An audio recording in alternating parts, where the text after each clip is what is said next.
welcome into the championship round of the Commissioner's Corner in the League of Extraordinary Salesmen. The 49ers, despite their loss to the Seahawks on Saturday, did have a tremendous season, going 12-5 and winning a playoff game. They faced a ton of adversity throughout the season, multiple big-time players missing time. They had to come and show up big throughout the regular season to even put themselves in this spot. They did end up winning a playoff game against the Eagles, but unfortunately for them, their run is done. But hopefully they can win some free agent acquisitions and get some good draft picks and get some of their star players back from injury. Now, with that, let's go ahead and take a look into the matchups this week. Tony got what he needed from Joe Burrow, Mike Wilson, and Parker Washington to put him in a solid position. Then Simmons made a push late on Sunday with DeAndre Swift racking up almost 22 points to make this game a nail-biter. In the end, though, Tony escapes with a 124.85 to 123.9 third-place victory. And in the championship matchup, Dolan tried to hang in there and was hopeful, but with lackluster performances by CeeDee Lamb, JSN, and Travion Henderson, this game was not meant for him. On the other hand, Matthew was dominant in this one, with CMC putting up almost 30 points, Ja'Cory Krosky-Merritt getting 2 touchdowns, and Trey McBride setting an NFL record for tight ends in receptions as he cruises to a 165.75 to 110 win. So, brief in this instance, however, it is time for the official award ceremony of the 2025 season. It's been a long time coming. I appreciate all of your patience. Been busy, a lot of things going on, and most importantly, it's time to hand out some awards. So let's take a look and see how it unfolded. Coming in dead last was Matt. He had a rough season, finishing 2-12, and had it all wrapped up by Thanksgiving. It wasn't due to lack of effort, as he had Justin Jefferson, Ladd McConkey, and David Montgomery.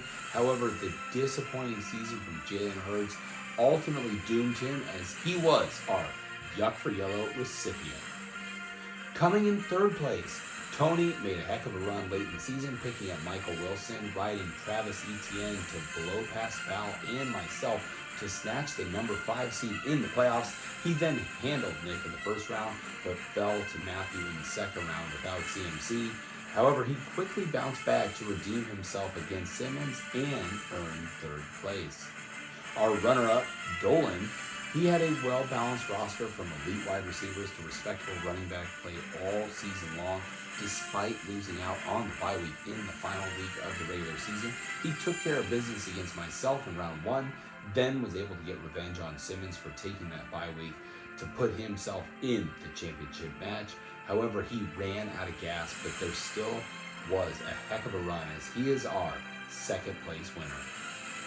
And finally, our Big for Blue champion, Matthew.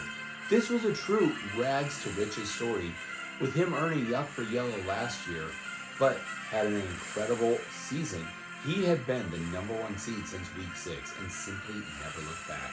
Riding CMC and Trey McBride, he went 10-4 in the regular season to give himself a bye week. However, when Patrick Mahomes tore his ACL late in the season, he had to pivot at the quarterback spot, using Justin Herbert in the semifinals against Tony and Tyler Shuck in the championship game over Dolan. In the end, this capped off a great season with our Big for Blue placard.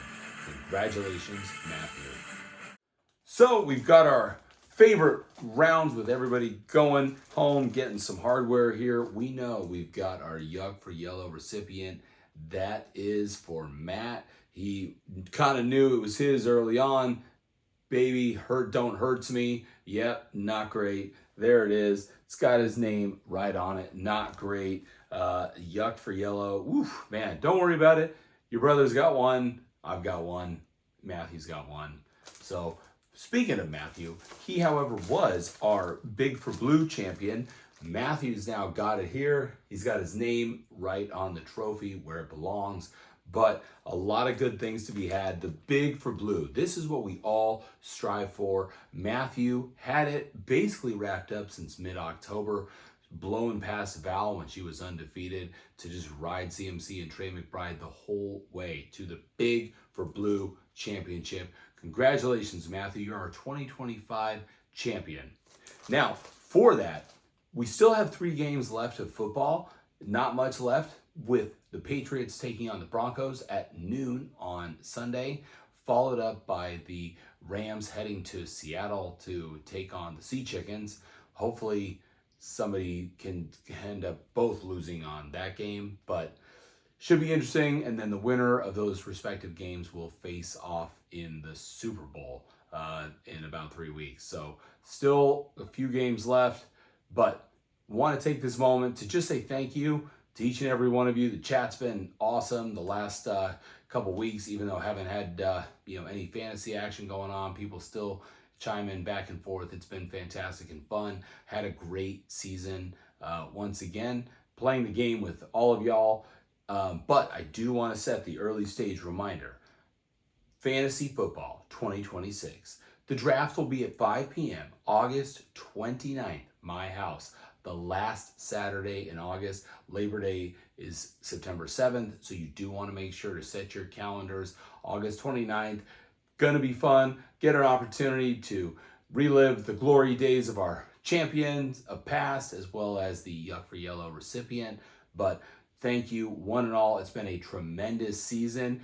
Congratulations to Matthew. And unfortunately for Matt, better luck next season. As Matthew just proved, you are capable of going worst to first. With that, best of luck this off season, and Commissioner out.